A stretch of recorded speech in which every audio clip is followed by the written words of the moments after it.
Hi guys, White Witch 110 here. Gonna jump into the sequel, Who Am I? And it looks like I left off with Abigail talking. Let's get into it.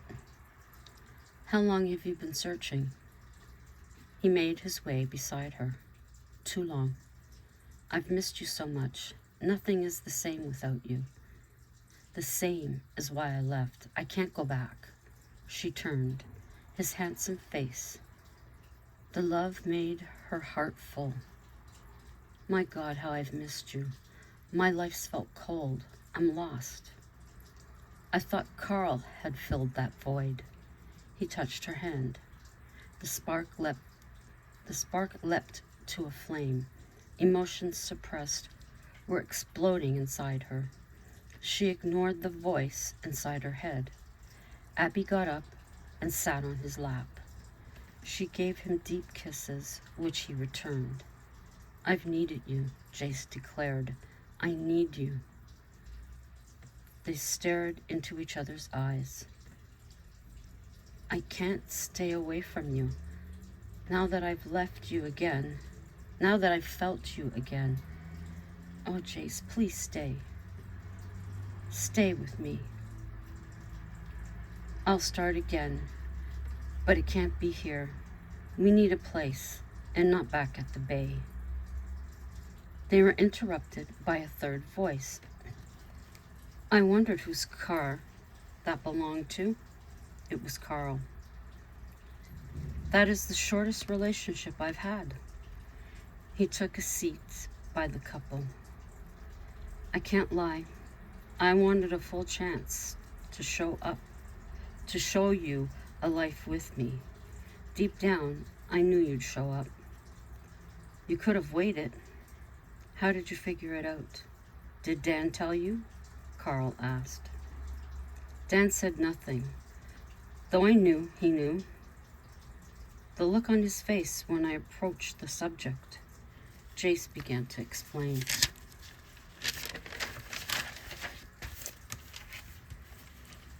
You realize she can't go back? Carl inquired. He knows, Abby spoke up. I wouldn't ask her to.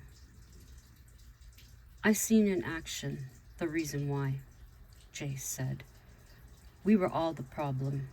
No one listened to you, no matter what we said. He gazed at Abby. Everything else fell away. I have never stopped loving you. My feelings run too deep.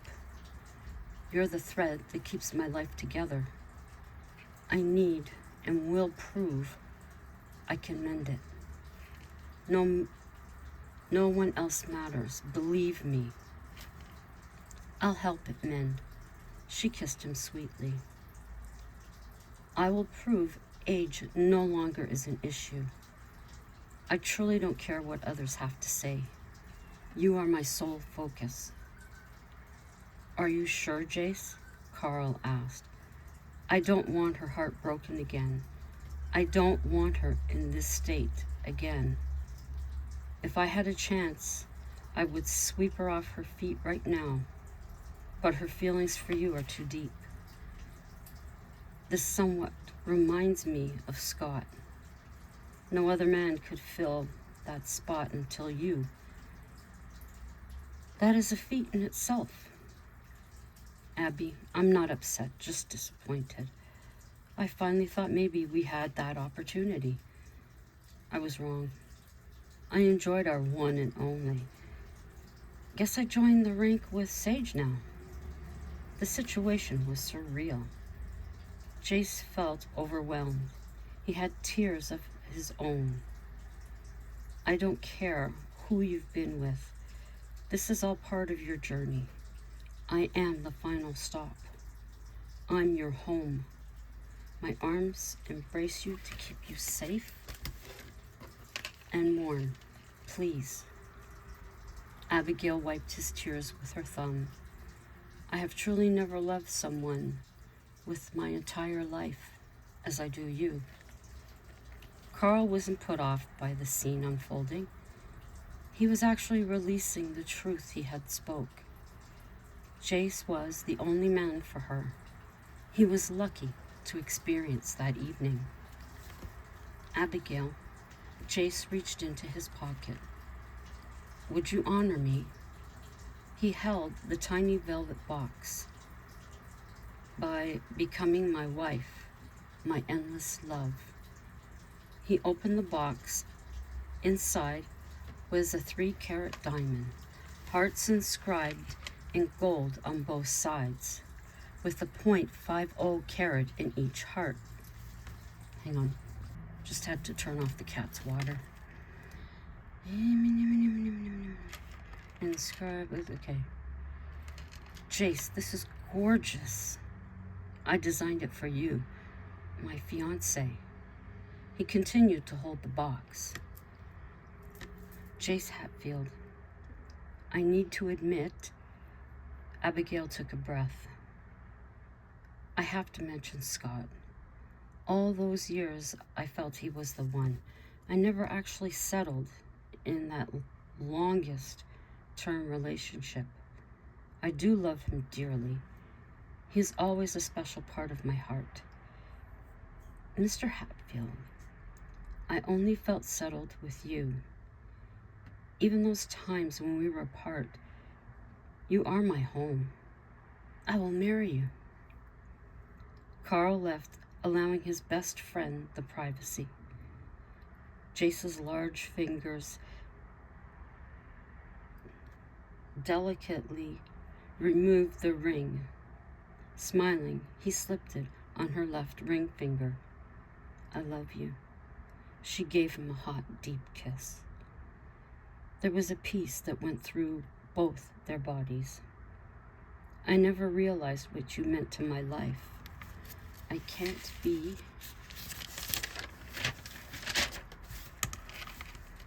without you. They came together again. I'm prepared to move. What I mean is, I've left the bay. My things are in storage. Jeannie and Brent are sole owners to the mansion. I've cut ties. Dan says hello and congratulations. I can't stay here. Where are you staying? The motel in town, he said. Carl came back out with Quinn. Congratulations, the men said together. Thank you. It means a lot to me and Jace. I understand you won't be staying, Carl smiled. He hadn't seen Abby glow like she was. No, I am thankful you opened your home to me. Carl gave her a hug. I'll be staying with Jace from today. I'll let you know when we find a place. I want you both to visit when we're settled, Jace invited. The day was spent boxing up her life once again. Carl agreed to keep it in his garage till they were ready. It happened quickly. Abigail felt uneasy staying at the house. After dinner, they left for the motel. Well, I can say at least I kissed her.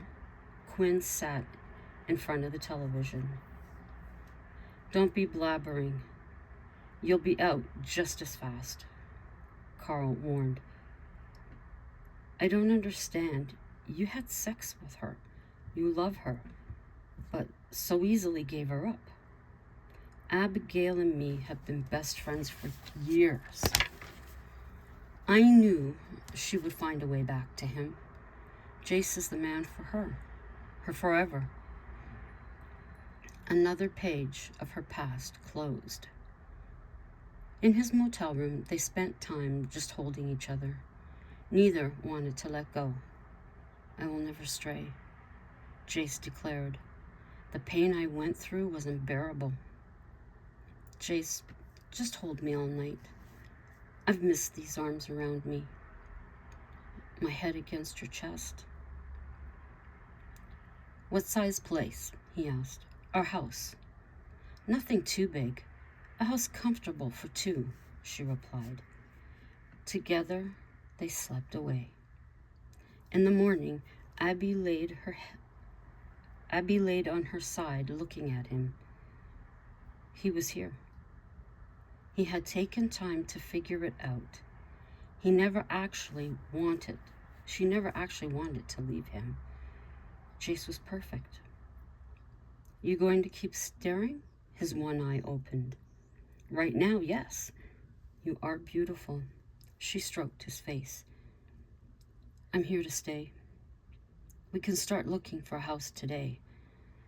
There was one on the way in for sale, he suggested. No, I'd rather be in town. There should be places here for sale, she said. They dressed and started the search. Didn't take long. Once the house was settled, their life and truth began.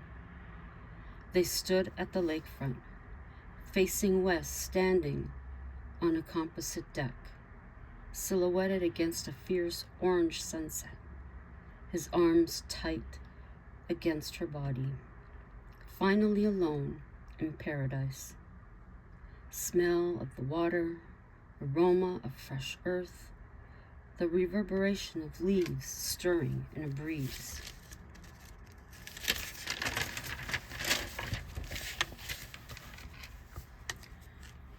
His warmth intoxicating, addictive, the gentle scent of his musky cologne, the impeccable fit of his ocean blue suit against her fit and flare gown of cream satin. Soft curls of red gold framed her glowing face. His black hair trimmed, beard and mustache had been well groomed for the day. Remnants of the small party billowed behind them. White roses, pink peonies, white orchids, baby's breath, and pale blue hydrangea, cotton white tablecloths, and an arch of chiffon. It all appeared exhausted as they were, posing, smiling, greeting, dancing behind them now. A generous king bed awaited their fatigued bodies.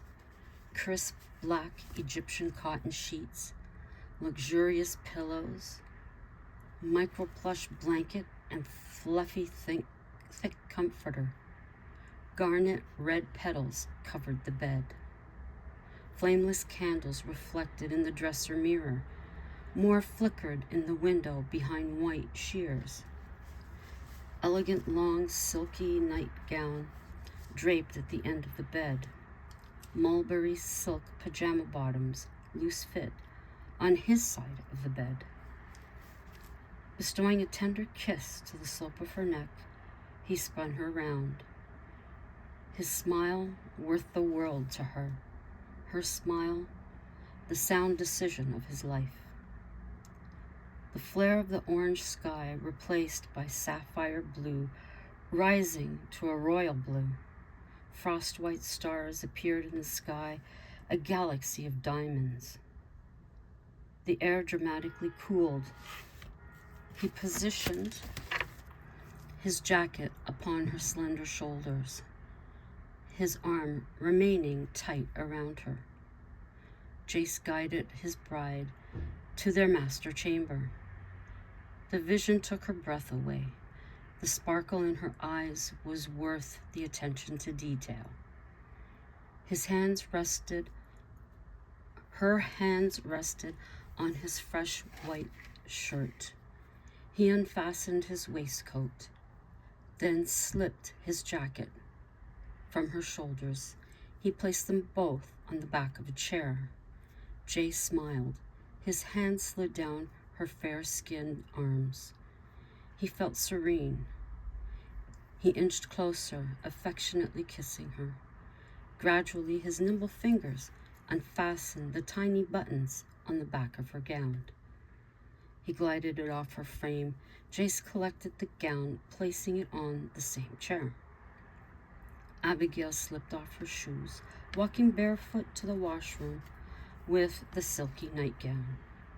Jace slipped off the remainder of his suit, then pulled the mulberry pajama bottoms on. The washroom door opened. For only a moment, he observed the figure of his wife. The light switch clicked. Abigail sauntered further into the room, his adrenaline coursing through him. Abby grasped his large hand that led her to his side.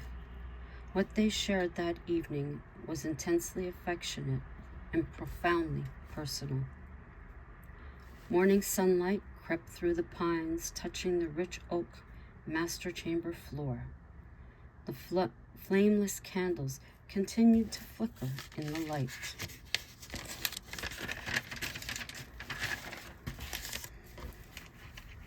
Jace lay awake on his right side. He was hypnotized by her features as she continued to sleep. The knuckles of his left hand grazed her cheek.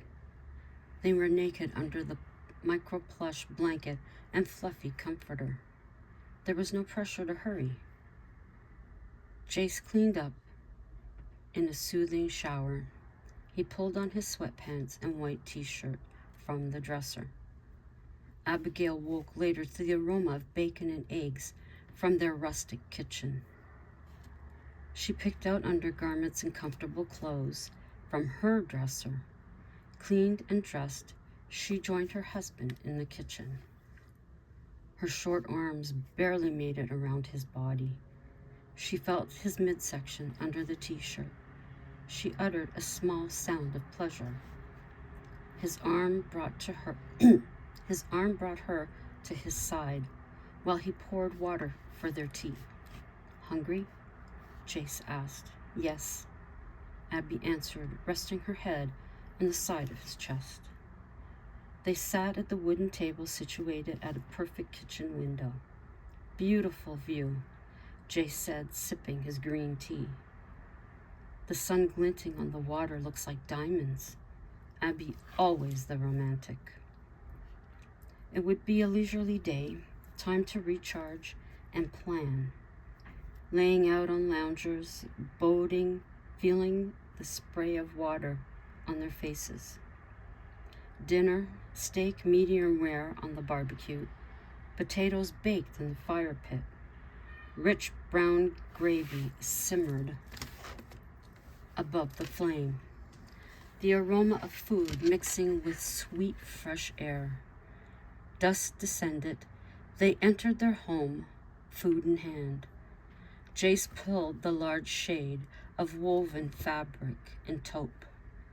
The steak cut into small pieces, they fed each other. It was romantic.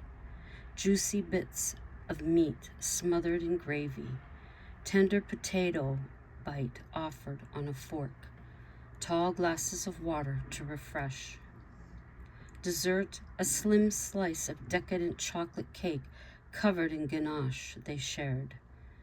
Jace excused himself. He prepared the cast iron tub for a romantic conclusion of their day.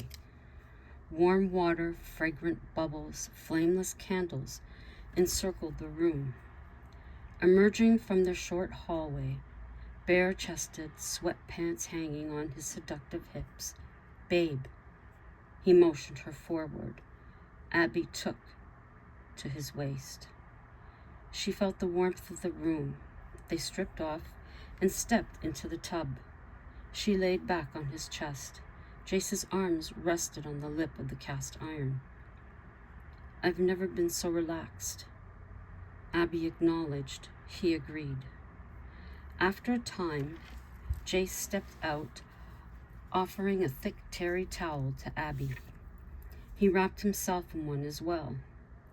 The chill outside filtered through the house. They cuddled under the micro-plush blanket and fluffy comforter again. Get closer, Jace encouraged. I can't get any closer, she giggled.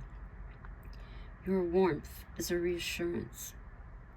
My warmth only shared with you. He kissed her passionately. Abigail never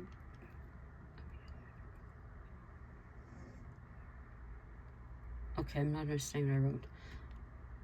Abigail never stopped the desire and appetite continuous for Jace. He had an identical appetite. She fell asleep on her back against his chest. She fell asleep, her back against his chest. Relaxation, away from society. Jace woke in song. Have you ever been surrounded? Abby woke. Have you ever wished for morning? They sang. I come alive when I'm by your side. Feels fantastic singing with you again, he sincerely said. I agree. Over a breakfast of shreddy cereal, they discussed the future. I have the beachcombing business, but I need something else, apart from Dad's business. A bed and breakfast? We're great at that, he suggested. Event space? A sly smile. Do you really want that? He was confused. Isn't that too much? Not if it's the two of us. We don't need something big. We could sing. I enjoy some of the songs on your list. He held up the paper. Such as Railway, very seductive. On second thought, that should be sung in private. His desire was very strong. Lose My Breath. A safe song. Thirsty, of course. Let's give that deeper consideration, she said. They had long conversations regarding the future. Abigail's business brought in a healthy amount of money. Jace needed to feel productive. Abigail wanted to be known for herself. She was Nick's daughter's, Nicole's cousin, Scott's wife, Sage's wife, Jace's wife. Even when she toured, she'd be asked where Scott or Jace were. Her name was no longer associated with the mansion. And I'll leave it there. Hubby is snoring. So we're going to stop right there for today. And then I'll pick this up tomorrow. I don't think there's too many more pages. I might write more tonight. But anyways, it's been cloudy and sunny, a bit of rain. He's snoring away. So I think we're going to go to Rib Fest tomorrow to get some barbecue sauce. But we'll see. Also, there's something about a protest happening at the plaza where our bank is. Not understanding it, but the bank's mentioned in it. I think he might be curious to want to go check it out and see what the heck it's all about. So if that happens, maybe I'll get some of that too. And I am working on another story. Truly I am. And I am truly happy with what I have so far. I'm not going to rush myself with it. I wait till the feeling is there. I have to listen to certain music or probably watch certain video in order to get the feeling, to get into the zone, so to speak. So when I'm content that I have enough, I will read that for you. In regards to who am I, there were a few things that crossed my mind today so that I could continue writing it. I'm not sure which direction it's going to go in, but I will finish up with you probably tomorrow what I have thus far. And until the next time, and Tammy, if you see the green dot that I'm on Insta, come and talk, girl. I miss it. So until next time, ciao for now.